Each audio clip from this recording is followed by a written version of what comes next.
गई है। 11 number, marriage hall बनाने के लिए मंदिरों को पैसा नहीं देते श्रद्धालु। इस मामले में सुप्रीम कोर्ट की अहम टिप्पणी।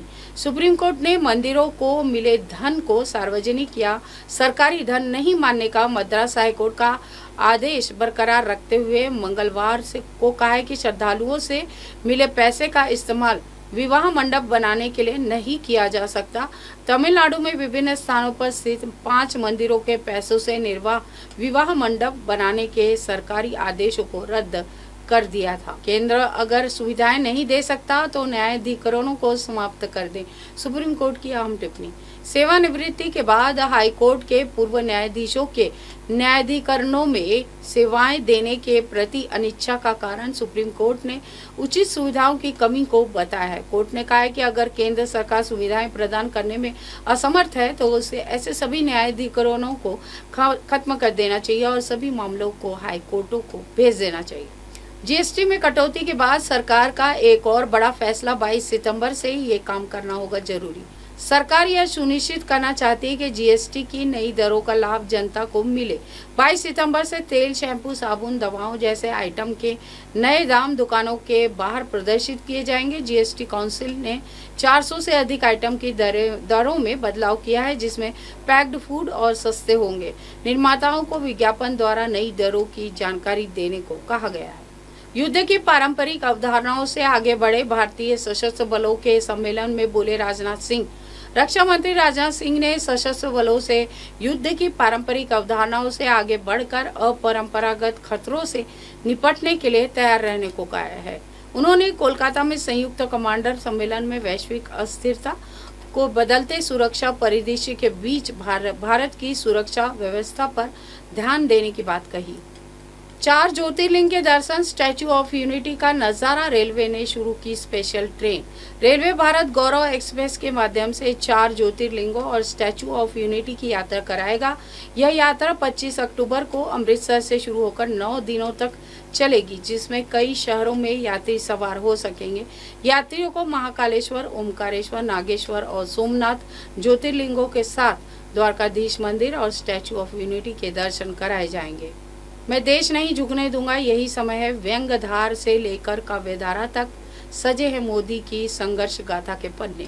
प्रधानमंत्री नरेंद्र मोदी 17 सितंबर यानी कि आज 75 साल के हो गए हैं। उनकी छवि एक सख्त प्रशासक की है, लेकिन उनके व्यक्तित्व का एक अनछुआ पहलू भी है, उनका कवि मन। पूर्व प्रधानमंत्री अटल बिहारी वाजपेयी की तरह मोदी भी अपनी भावनाओं को कविताओं में पिरोते हैं। देश भर में एक साथ एसआईआर होने पर हट जाएंगे 15 करोड़ मतदाताओं के नाम। लिस्ट में कौन कौन हो सकते हैं शामिल? बिहार में हुए एसआईआर में 65 लाख मतदाताओं के नाम हटने से अनुमान है कि पूरे देश में यह प्रक्रिया होने पर लगभग 15 करोड़ मतदाताओं के नाम हट सकते हैं, जिनमें मृत, स्थानांतरित और दोहरे मतदाता शामिल है। बिहार में एसआईआर के दौरान करीब 10% मतदाताओं के नाम हटे थे।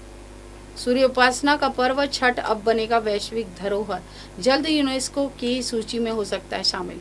छठ महापर्व को जो बिहार समेत पूर्वांचल की मिट्टी में रचा है, जब अंतर्राष्ट्रीय पहचान की ओर बढ़ रहा है और सूर्य उपासना और प्रकृति के प्रति आस्था का यह पर्व भारत के बाहर भी मनाया जाता है।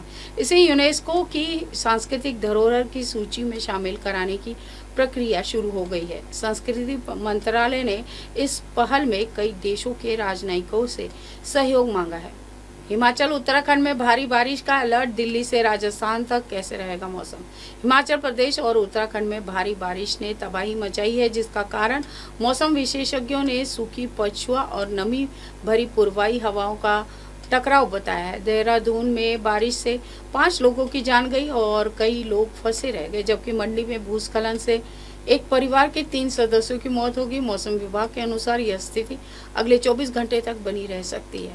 रामगोपाल कोठारी ने नॉर्थ पोल पर लहराया भारत का परचम, ये था दुनिया का सबसे मुश्किल मैराथन।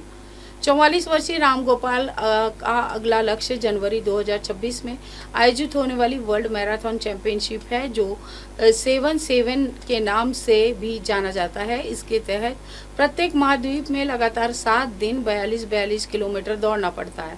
राम गोपाल का एक और लक्ष्य वर्ष 2027 तक दुनिया के 100 देशों की भी यात्रा पूरी करना है। हाय हेलो नमस्कार, मैं हूं पंकज विष्णु और आप देख रहे हैं MNS न्यूज। देखिए साईं बाबा की आरती लाइव शिरडी से हर रोज सुबह सिर्फ MNS न्यूज पर।